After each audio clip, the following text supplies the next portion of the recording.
Hey everybody, it's Bust with Battles with Bust number 471, and today we're doing battle with Leona Daybreak. And so with Leona today, there's no Diana. I'll go ahead and tell you, Diana is a bad Legends of Runeterra card. Don't even bother. She needs some more Nightfall kit before she's ever going to be good. She is not a Samira as much as they resemble each other. She is not Samira version 2. And so leave the Dianas out of your deck. Also, not playing any Kales. I don't want to play Kale in here. I don't want to have 5-drop Leonas, 5-drop Ravoons, and then 5-drop Kales along with the Winding Light and the Herald of Celestial Convergence. That stuff is all way too expensive. And so it's Leona all by her lonesome, Leona all alone, Leona-ly, if you will. And so, if you're not familiar with this style of Daybreak deck, the main idea, the big thing you're trying to pull off, is you want to be curving out these Daybreak units right from the start and pretty much along every turn that we get to get it. And so, if we can go Solari Soldier into Defenders of the Sun Disk, into Defenders of the Sun Disk again, into General of the Dunes, into Leona, she's going to come out and be flipped. You're not going to get her flipped on turn 5 too frequently, but that's the kind of key and core game plan that we're going to be doing. Is we want to be daybreaking every single turn, and we want to be building up to bigger and bigger advantages. And so those big advantages that we'll be building up to are the Sun Guardian. He was recently unnerfed in the variety patch coming out of the last set, has its 3 health again, and so this is a big early to mid game style of play. And then our late game is of course going to be dominated by Leona when she comes down, gets the flip, starts dropping the daybreak stuns onto the opposing units. She's very easily able to take over a board to where our opponent isn't interacting very well. But we do have some fantastic new additions to this deck coming out of the Fates Voyage Onward set. There's 2 big things to call out. Number 1, we have the Shuriman units, the Sun God units, if you will. I was really kind of perplexed by this. I was looking at playing with this with Leona for a bit. She's the Sun Eater. And then you have the Defenders of the Sun Disk and the General of the Dunes out here, I don't know, worshipping the Sun Disk or whatever. And so I don't know if Leona comes down, just eats the sun, how those things are supposed to work. I'm no master of lore, I'll give you that right from the get-go, but nonetheless, we can circle back and divert to that later. But the Defenders of the Sun Disk, one of the new units added to the deck. This is when you play this as a Daybreak, you get to draw another Defenders of the Sun Disk out of your deck, so it gives you a nice chain of Daybreak units that you can play off throughout the course of the game. And so we'll most certainly see quite a few of these curves to where we don't manage to have something on the first turn, but then we have a Defenders of the Sun Disk on turn 2, a Defenders of the Sun Disk on turn 3. We're able to Pale Cascade on turn 3 as well, and then continue on up our curve. The other one here, the big piece of interactivity added to this deck is going to be General of the Dunes, and this guy has really continued to impress me. It's a very meaty stat line at a 4/4. He can get into combat with pretty much every other early game unit throughout the games that we're going to be seeing. He plays fantastically with Guardian of the Sun Disk, where the Guardian comes down as a 3/4. Next turn, we drop the General. The Sun Guardian becomes a 4/5 and can just annihilate whatever the opponent has as their vulnerable offering at that point. And I've really enjoyed the interactivity that the General has brought to the deck. Up at the top end, though, are where the new things really start to happen. We're going to see the Herald of Celestial Convergence as the new addition to the deck. And so the big thing to call out with the Herald of Celestial Convergence, it has Daybreak, gain Overwhelm. It has Nightfall, gain Spell Shield. Like, that's all well and good. It's very easy to kind of tie in that you think its playability is actually a Daybreak ability. That's not what it is. The playability activates all of our other allies' Daybreak and Nightfall effects, so we can do that later in the turn. We can play a unit, we can play a spell, we can play the Herald after the fact. That playability is still going to happen, so don't think that you have to be playing this as your first card of the turn to activate those abilities. You will see its relevance come into play as we try and do stuff like play a Dusk Petal Dust into a Herald of Celestial Convergence to get it down a turn faster. But the big kind of game-breaking, the big game-ending notions you will have with this deck is we're either going to we're going to just take over the board with Leona. She's going to come down. We're going to get Ravoon on board. We're going to play a bunch of Daybreaks afterwards and afterwards and afterwards, stun the opponent's entire team, and just attack completely unblocked, or we're going to set up this board to where we finish things off with the Herald of Celestial Convergence, whether or not that's tying in with Leona to get the massive stuns across the opposing board, or getting a second activation out of the Winding Light. This gives us just nice piece of top end that we can use to come in and finish out the games. The other new addition to the deck, the last new card, is we are playing the Spectral Surveyor. If you haven't played with the Explorers up to this point, you've really been missing out. I can assure you all the Explorers have really exceeded everyone's expectations. And so generating these spells quite good, gives us a little bit of interactivity that we typically don't get access to with this deck, but we do get some nice bonuses coming out of the lifesteal from the Surveyor. We can turn this in to a fairly meaty unit with our Targonian Tellstones generating the Taric +3/+3 spell, using Pale Cascade to give it a plus bonus in a combat, or dropping some Darkened Lodestone bonuses onto the Spectral Surveyor. It's another unit that has really kind of continued to impress. And even outside of this space, to where we're putting unit buffs onto the Spectral Surveyor, we can run into a lot of spots to where the General of the Dunes comes down and he puts a vulnerable onto an opponent's one attack unit, and then we're able to challenge that unit with the Spectral Surveyor, gain the health, and then get a secondary combat out of the Surveyor without having to use combat tricks. It's very relevant as decks like the Annie Wildfire decks are running around, and you get to put a vulnerable onto Annie and then take a free hook into her and just gain a ton of health. It's very, very high powered in those style of situations. The last thing I like to call out with this deck before we dive into battle is it does have a pretty strong silence suite. We are starting to see the rise of a bunch of cards like Alawi running around and the various tentacles, seeing a lot of OTK style decks like the Fizz Battle Fury style decks, and having access to these silences between the Targonian Tellstones and the Moonlit Affliction, and then to a lesser extent the Sunburst, gives us a really powerful interactivity package that can shut down some of these just gigantic units and big gigantic plays at a very nice cost and a very nice price. And so that's the deck. That's what we're doing battle with today. But before the battles begin, you know what we got to do? We got to pay that pay to win price. And today we had the choice if it was going to be the Spectral Surveyor or the Defenders of the Sundisk. I feel bad for the Defenders. We should have really come out here and played Elites by this point as well, but hasn't quite made its way into fruition. And so we'll just level him up right now, level him up for the Daybreak deck. Maybe we'll touch on Elites at a future moment. But yeah, this has been a very interesting deck. The thing with the Leona deck is, in this kind of current meta, to where the top of the meta is a bunch of like Samira and Janna, and then a bunch of stuff like the various Warden of the Tribes decks. Those matchups aren't super good. They're just not super bad, and so they're only decks that are, you know, over top of us, maybe at like a 55% advantage at best. But the remainder of the decks in the format, we tend to just come in and smash. And so, like, it's very interesting that like the top 4 or 5 decks, this deck actually has a negative win rate against, but everything below that, it's just a sea of good matchups. And so this should actually be a fairly decent climbing deck. I'm curious how like the numbers with that play out in terms of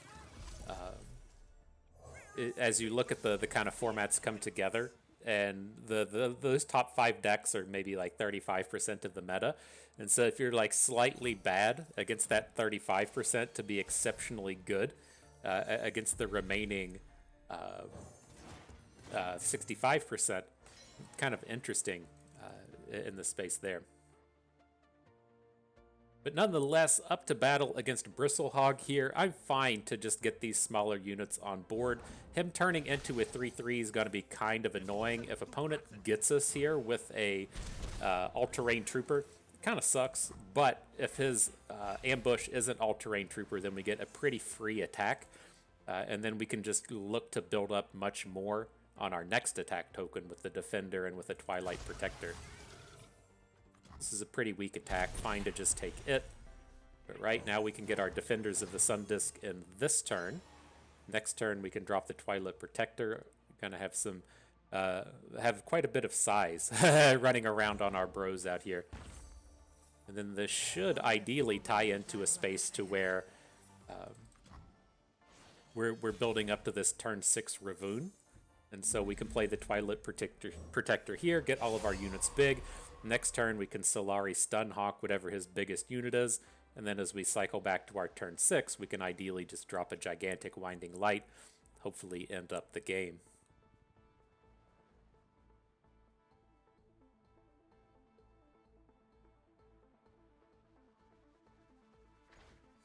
This guy, look at you. We are the keepers of the everlasting desert, the living history, the walkers of the path of radiance. God, dude, you got an important job. Job sounds a lot more important than mine. So let's just go ahead and send everybody in. His blocks aren't that great. Like, he does have the one good block with the Chief Knack attack. That's going to be a trade out the Blissful Hog. He can take one decent block onto the Dustbringer. That stuff's all well and good, but the way I'm kind of looking at this as we don't have any ways to stop his OTK. So if he's going to go for a very big like Nidalee style overwhelm hit next turn, we can't silence it away.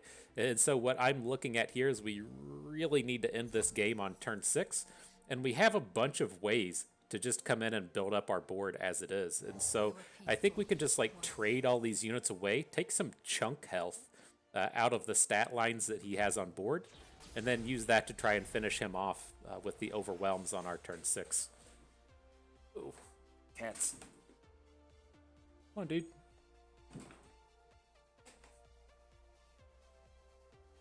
See how that plays out. Sometimes it's easier said than done, you know, but I think the idea here is okay.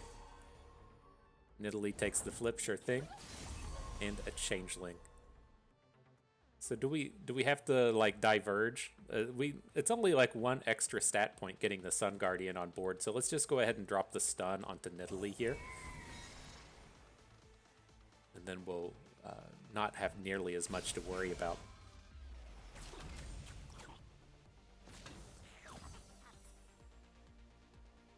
So this is the changeling over here to the left. This is the one that Knack Attack has been boosting up. It's the one that will be, essentially healing if we block it. So let's block the changelings to the right.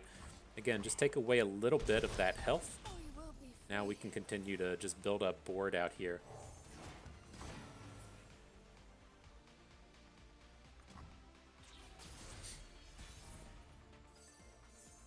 Man, we're one short, aren't we? I had it in my head that we were going to be able to double Dusk Petal to get the Winding Light in for 5 and also be able to stun. We're one short of that juiciness here.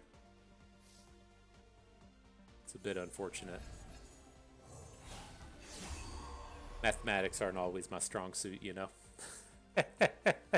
But we need to get this in now. If he drops a big game Tycoon and gets like the 60-60 Valley of Imitation, then we're not going to be able to blast anything in. And so while we may not be able to win the game right here, we're going to be close to it, but we may not be able to. We should ideally still at least be able to, say, clear out Nidalee and clear out a couple of these other units. Oh my god, come on, dude. Thinking about it. So how bad is this? Oh, that's so bad, isn't it? So bad. These units all got so big. Why did the Knack Attack flip that thing like 4 times? Alright. Oh my god, come on, cat. This is the dumb one. He's up here trying to jump in my... Oh, it was a second Valley of Imitation? I missed that? Here you go, bud. Are you glad to be here now? You're on the internet. Alright, so I think we're just dead. We really needed to get it going on that previous turn, and it was just too much from the extra stats he got there. I'm reasonably happy enough with the strategy we partook, but his units were just too big. GG. The Nidalee deck is one I've been kind of interested in playing. I've started trying to integrate it into my deck repertoire, but I thought about making a video with it today, but I didn't feel quite comfortable. I haven't got quite enough games in with Nidalee yet, but it's an interesting one in the sense that it's pretty decent against a lot of the top of the meta. It's kind of the opposite of the deck we're playing here today, in the sense that it's decent to fine against the top couple of decks, the Samira Jannas, and then the likes of the Gnar decks, but it tends to be a lot weaker towards the bottom end of the meta.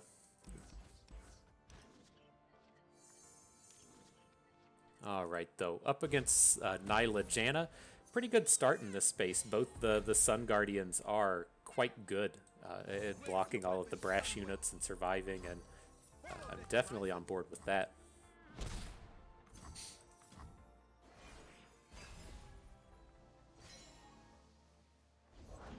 I had higher hopes for you, Twilight Protector. You were going to do so many amazing things in that last game. you were going to get us so much value, and then you just didn't do it. But this is okay. We don't get as strong of an attack this turn, but keeping the Slipstream out of the opposing deck is actually kind of nice. So I feel good with how we're building up here, even though our 2/2s are going to have to hang out at home.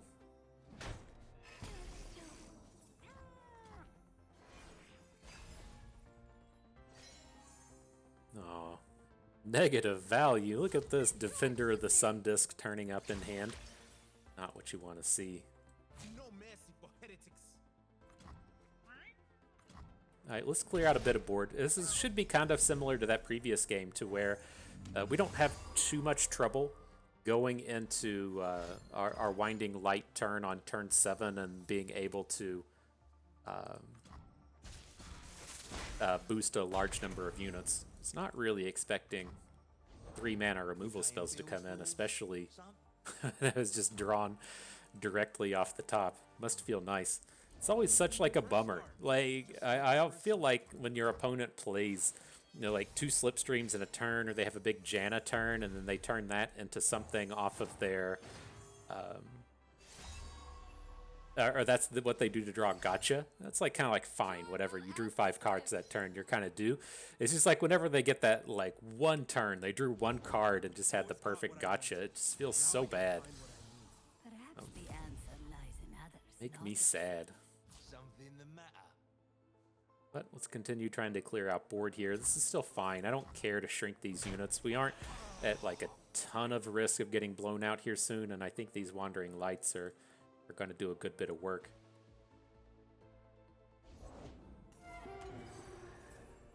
They forced us to choose death or the blade. Be nice to pick up a combat trick or something, though. It's something that just isn't a unit that we're slamming over and over again. I got to get those Elixir of Irons in here. That's what that's just what I want in every single deck these days. Just give me the Elixir of Iron to throw down on this board. Guess we're doing this the ugly way. So we can fall to 10. That's relatively safe. Alright, we'll take it. I'd feel much better about this if we were able to drop Ravoon and drop another unit. Like, it would have been a pretty good spot to just get in a single block, but I want to keep this full board going into the next turn. How bad is this going to be? Dropping Ravoon, that's fine.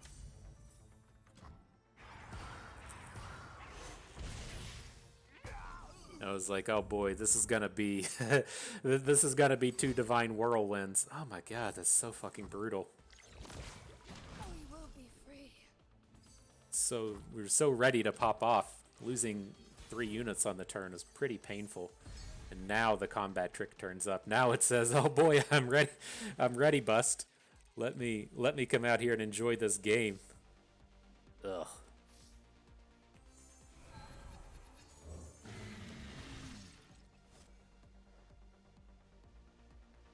Not a bad collection of units. At least we can send some meat into this board. We can swing with some big boys, try and rebuild for the Winding Light 2 turns from now. But getting to turn 9 against this deck isn't something I'm really confident in being able to do. It's like, as we fell to 10 off that previous attack, it's kind of like fine. You know, it's not that big of a deal.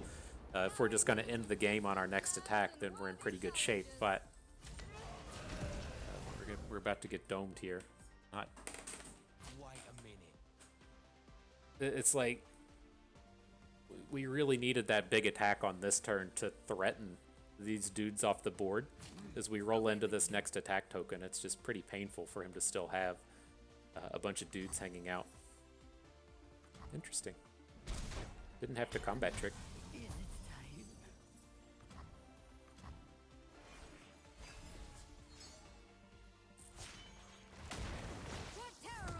Alright, let's see how many stats we can get on board in front of this Nilah. Moonlit Affliction was a pretty good draw. It's unfortunate we can't do it and the Envious Fox.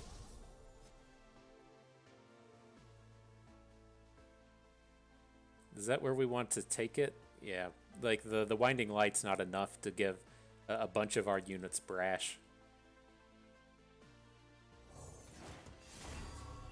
So we got to assume that he's just going to be going for the Tide Dancer this turn. So we should be able to block 2 units. A third one with the Eclipse Dragon.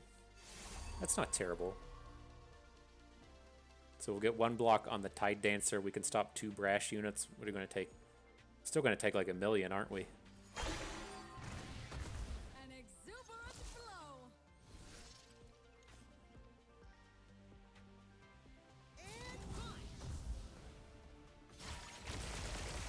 Give or take, about a million. Yeah, we're dead to this stuff out here to the end. Well, hang on.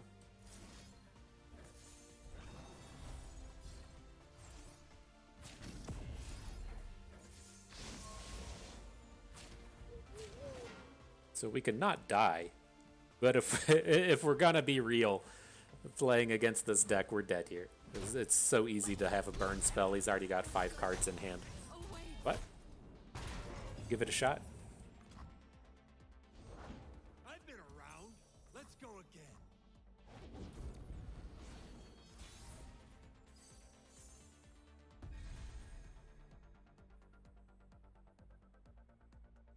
That makes sense, right? Though why this game all went to shit. Like I wasn't expecting to win the game on our last attack token, but I was expecting to be in a spot where we can attack with a bunch of units and maybe kill 3 or 4 of his units in the process, since he has to block so much. But we just weren't able to do that with him having all of the removal spells just to dome all of our dudes. Like, I guess we could have just sat around and blocked stuff, you know? Like, that's always a thing. We didn't have to be so aggressive with our attacks, but we had some opportunities there. GG. It's like, as these games go on, like, I think that was probably the case. I think we probably approached that with a bad strategy. It's like we had a good start. We had the Sun Guardians to get on board. And as long as the Sun Guardians are holding on to their health, they can get the shutdowns on Nilah. They can shut down all the brash units. I don't think we should have been getting them into combat. I think it was fine that we were attacking with the smaller units, like the Defenders of the Sun Disk. They're never blocking anyways. Let's just go ahead and clear out these like Mirai Warden units with it. But I think sending our Defenders of the Sun Disk into battle was just a bad strategy. So put that in your notebook for when your battles begin. Put it right in there.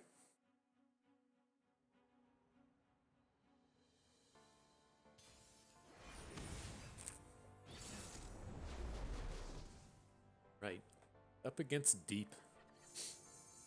This is one of those decks, man. This is just like it's just like Scouts is the deck that will just literally never go away.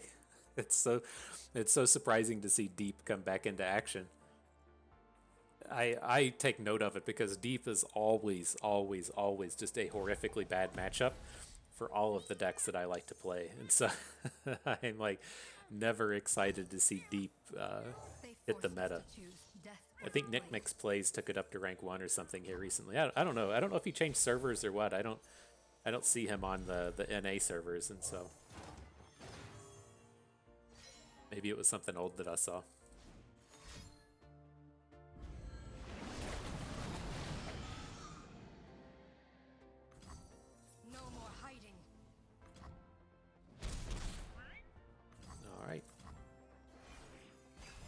combats are happening.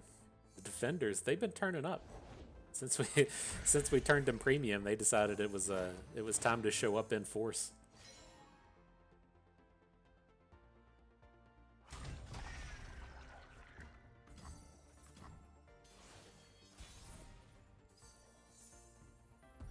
So how do we feel about this turn? I think this is probably just an easy Solari Soldier. Like, getting the stun with the Sunhawk this turn isn't that great, and I do like being able to both Darken Lodestone and Pale Cascade coming out of this.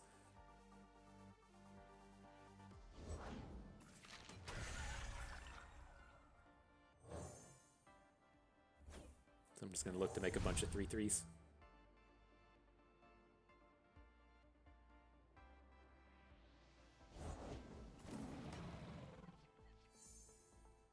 Deadbloom Wanderer is annoying. I think this is still okay though. We can just trade out whatever we can trade out.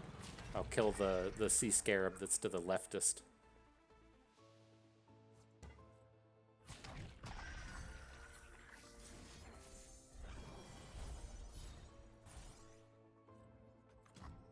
Alright, coming in for that big time 3 damage. Feels good. Feels good.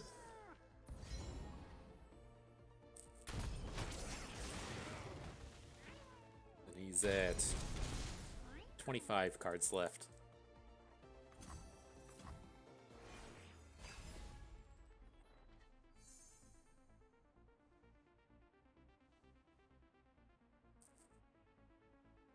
So how are we going to sequence out the units this game? What I'm kind of envisioning happening is we're just going to get to turn 8 and play the Herald. The Herald's going to get the stun out of the Sunhawk.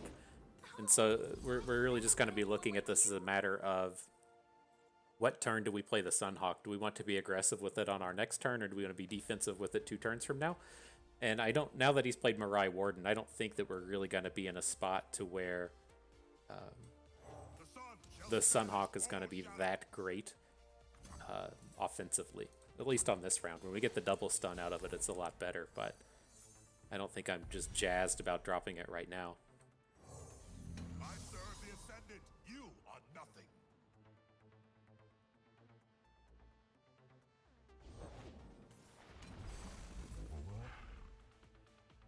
And Mega Tusk. So the Tellstone's unfortunately going to be a little bit too expensive here. I'm leaning towards just playing a Lodestone, making a bunch of 4-power attackers. Right, so say we put the Lodestone on our worst unit down here. And we can make attack like this. And then if he's gonna block anything, we want it to be blocked down here to the left on this defender. So let's come in like this.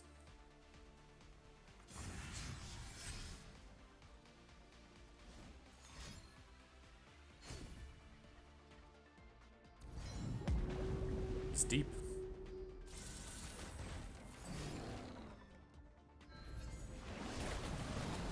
But the big thing here, our strong units are protected. We're taking out his 2 blockers.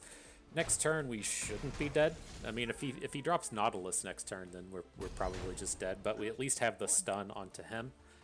And then 2 turns from now, we might have enough width to get through here. I'm not certain if we have enough damage to actually get a kill, though.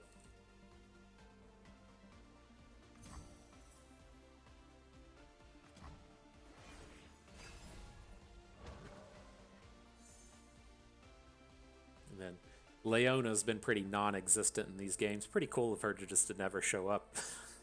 I appreciate that, you know. Very, very kind and generous of Leona to just never show up.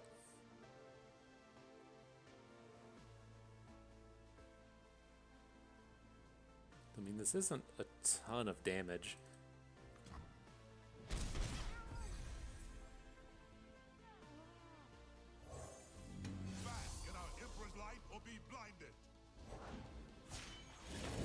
Why?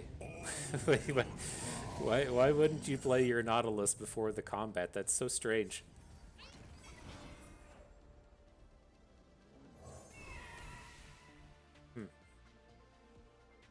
Well, okay then.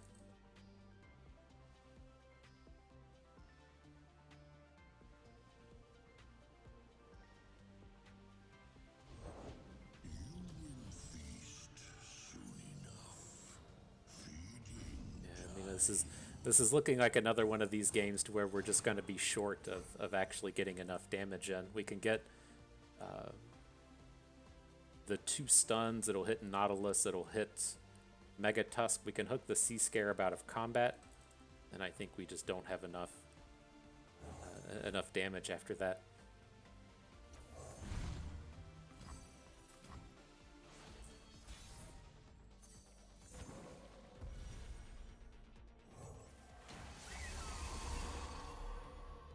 Oh, it's only going to be 1 stun. That's right.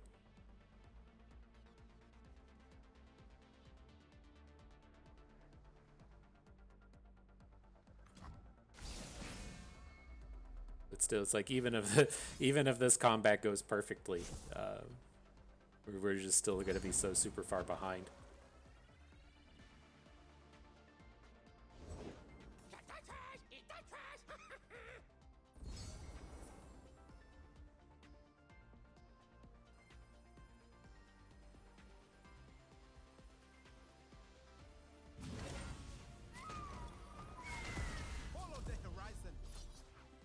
Alright, well, we can come in like this. We might make it around to the next turn.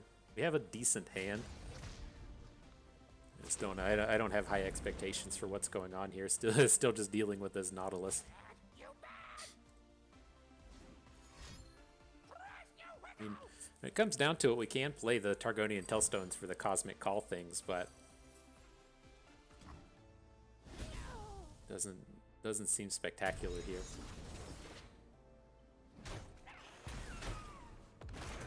Any kind of supernova plan just got a lot worse as well. Them dropping the husk on board. We'll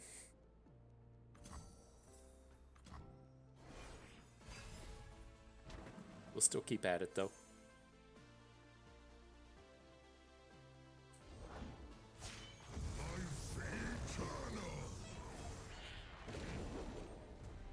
The depressing thing with Maokai, I don't care about our deck. Like, if he has Watery Grave, like, fine, you did it. This game was over well before the Maokai came on board. The problem with him hitting is actually the sapling that comes down next turn, right? We can't make an open attack because we need to get the Winding Light on board. And his access to just like that dude coming down is such a pain in the ass.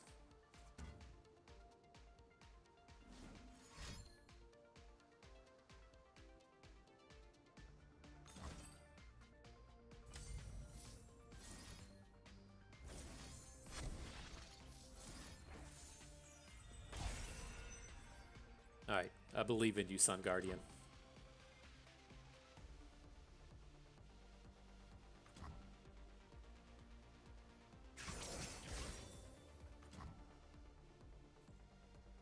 I mean, his attacks all suck, so we at least still have that going for us.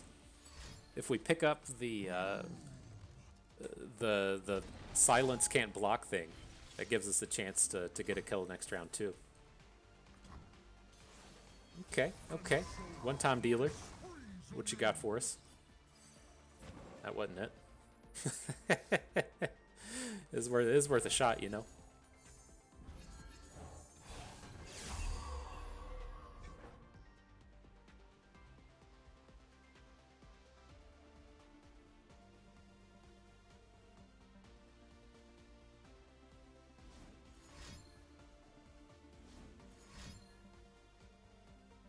How bad can this be? Vengeance? Ooh, Vengeance is the unit without Overwhelm. That's an interesting choice. The Riptide is the actual problem here, though. Losing out on the Sun Guardian, it's where all of our stats are.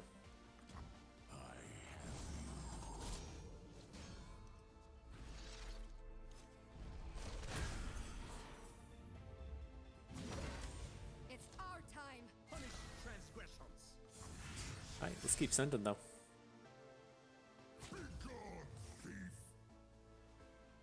We're not entirely dead, right? He didn't kill us last turn, he may not kill us this turn. Oh boy, he's giving us access to the Zolani as well, or Harazi.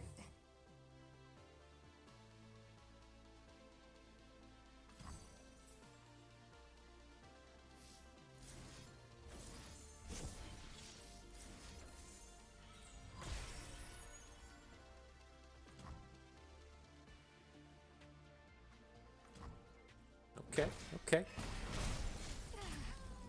We're still here. We're still on board.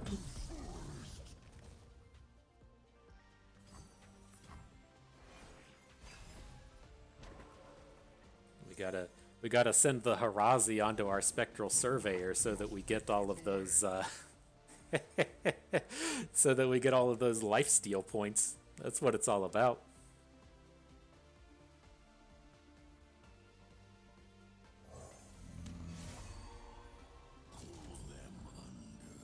We'll have to look into that for next turn.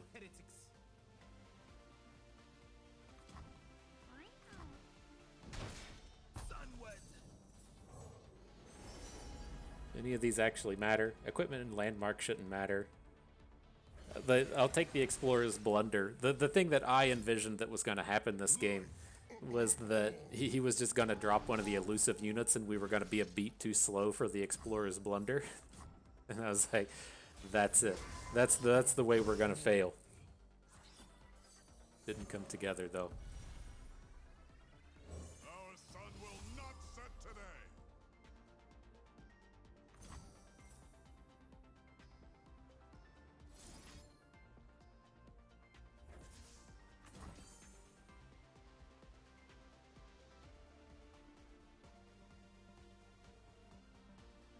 We do it?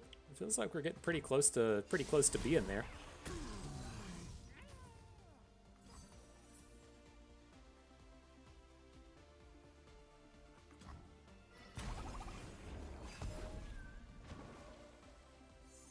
Yeah, one card left in deck, and so we can make it through our next turn without being dead. Always a bonus, always a perk.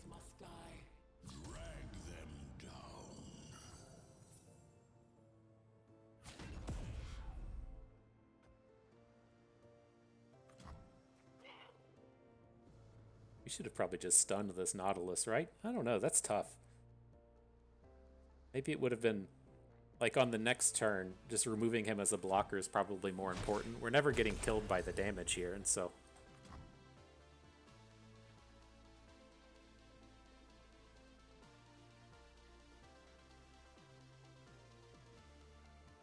where's that Winding Light at? That's what we need. Or what would happen if, say, a Leona showed up? Who knew what that would feel like? Ooh, the Herald. That's what we needed. That's what we needed.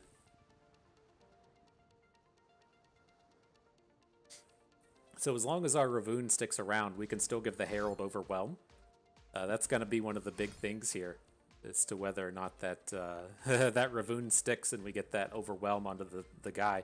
We could have played him first to just be like a little bit safer, so that ideally... Ooh, we just won this, didn't we? Okay, sweet.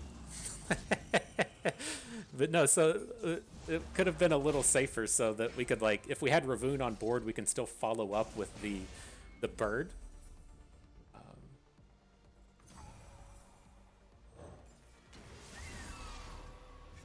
Look at that. That's the good stuff right there. GG. Oof. Y'all didn't think we were going to win that one. I feel like we had no business winning that one. Absolutely no business, but sometimes you take him down. GG. All right, let's get one more in. Some of these games have been running long. I'm down a pint of blood for this one. I did a little I did a little blood donating after the deep game, and so if we play poorly, that's going to be why. I'm down. Everyone else has a full steam, a full system of blood running through them. I'm sure Infinity Patrons is completely loaded up on blood today. And so that's the only reason we would ever lose. And so we'll see how it goes. And so this is a Warden of the Tribes deck. This Freylord Shurima thing with all the overwhelmed champions. It's going to be another Warden of the Tribes deck. And so as far as it goes, like, this is a reasonable enough start. I would prefer to have access to a Leona or something. She's pretty key in this kind of matchup, but we'll see. We'll see what turns up. Bless the faithful and fear the heretics. All right. I'm not really jazzed about dropping Twilight Protectors this turn. Oh, Defender of the Sun Disk was a perfect draw. It's like, I don't really want to just be stunning the bird. I'd prefer to save the Sunhawks for once, you know, at least Renekton hits the board, and so we'll let them stay at home. Look at this. He's taking notes out of the Bust playbook, getting the Frostcoat Cubs in here. He says, look at this. He says, I know how to shut down a Samira. You just drop a 2-3 on the board. That's all it takes.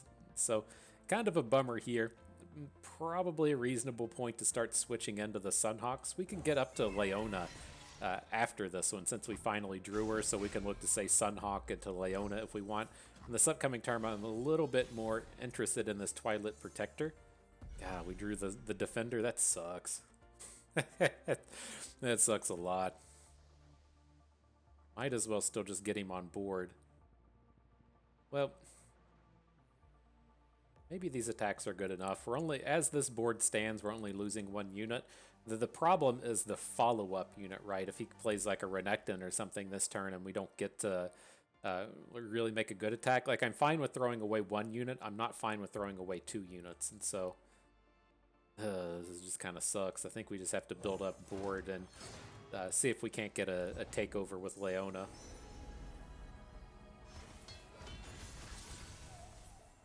As it stands, we don't really want to play her this upcoming turn. We want to play her 2 turns from now. If you're not familiar with how Leona works, as you immediately play her, on the flip, she levels up, but she doesn't get barrier. So I don't want to get her into combat too bad without having barrier. I prefer that to be happening the next turn, so we can start trying to barrier challenge some of this stuff down.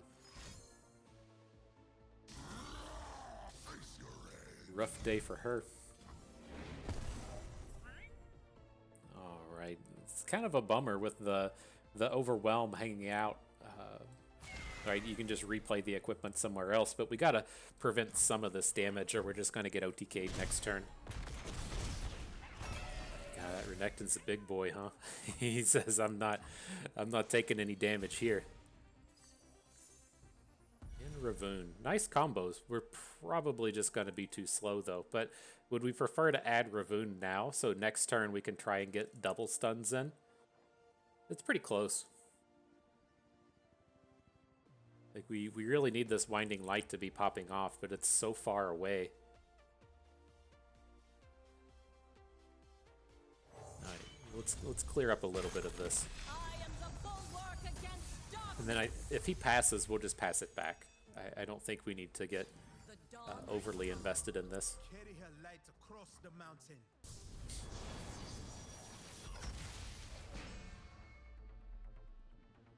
Like, we have the tools for success here in our attacks. Like, just taking down an innovative blacksmith or something doesn't feel that great. Ooh, big draw with the Dustbringer though. Lets us get the Winding Light down next turn.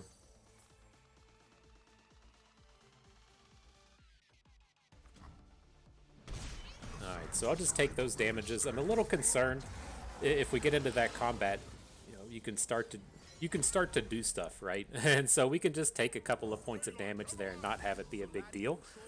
But if we let the Renekton actually like get into combat and then play an additional spell, he's gonna have a chance to OTK us there. And so still not, you know, amped about how this is going. This is certainly not going particularly well, but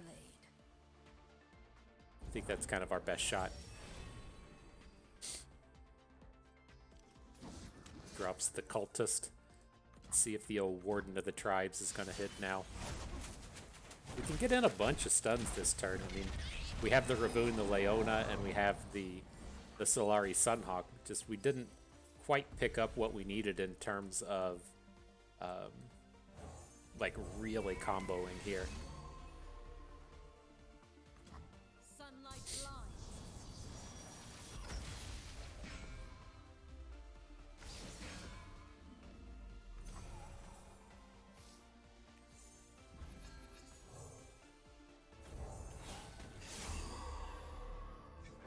Well, that's the biggest board we can get. We can clean some of this stuff out. Surprised he didn't Warden us there. I mean, maybe he just doesn't have it. That's the best that we could hope for.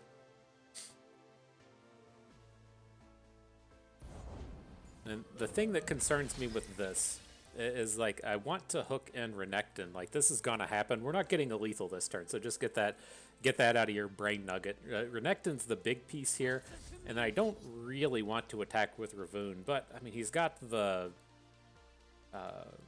vulnerable already locked in.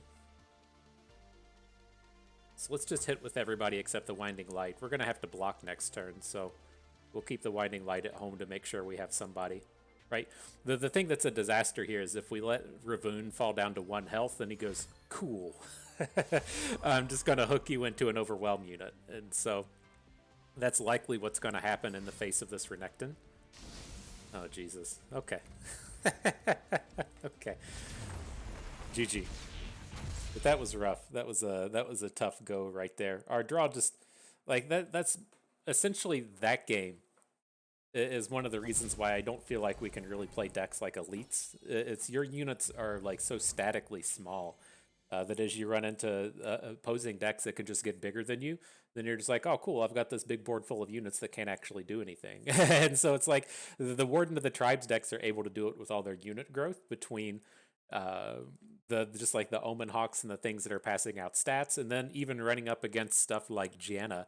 Like trying to play elites into Janna, and you're like, okay, this game's going good, right? I got my Hound on turn 1, I've got my Battlesmith on turn 2, and now I'm just going to start dropping units, and I've got like a 3/3 and a 3/3 and a 3/3 and a 3/3, and your opponent's like, cool, I got like 4 quick attacking, 3 attack units, and you just can't do anything about it. It sucks so much.